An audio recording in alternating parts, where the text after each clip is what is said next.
Kenapa Tuhan menciptakan makhluk?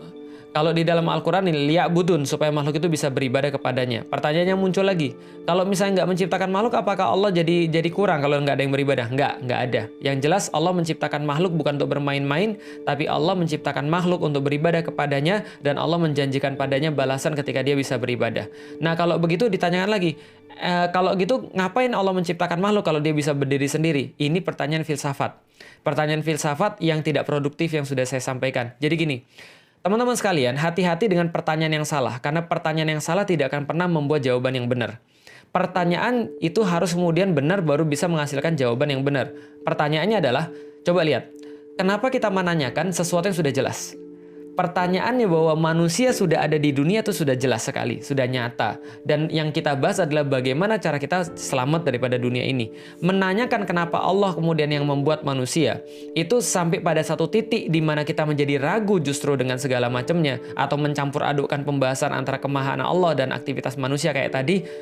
Kalau gitu emang kalau misalnya Allah menciptakan manusia untuk beribadah, emang Allah nggak ada kalau seandainya manusia nggak beribadah, atau Allah jadi berkurang kalau manusia nggak beribadah? Jawabannya tidak, sudah jelas. Karena Tuhan, sifat-sifat ketuhanan menafikan sifat-sifat kayak begitu. Pertanyaannya bukan di situ. Karena kalau Anda bertanya tentang sesuatu yang salah, ya ujung-ujungnya jawabannya nggak ada yang benar. Jadi kalau seandainya kenapa manusia menciptakan makhluk, ya makhluknya sudah ada.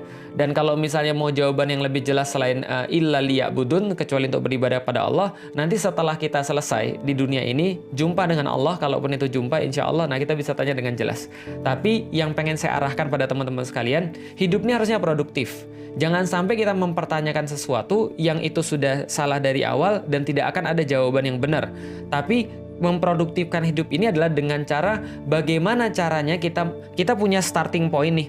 Kita punya S0 dan kita punya tujuan. Nah, kita cari cara untuk sampai pada tujuan itu kayak apa dan bagaimana caranya dan kenapa kita harus menjalani tujuan itu.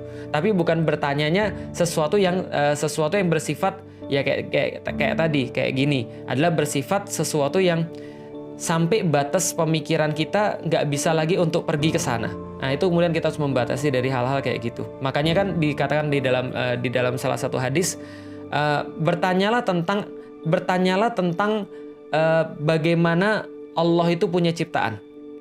Tapi jangan bertanya tentang jangan sampai bertanya tentang zatnya Allah.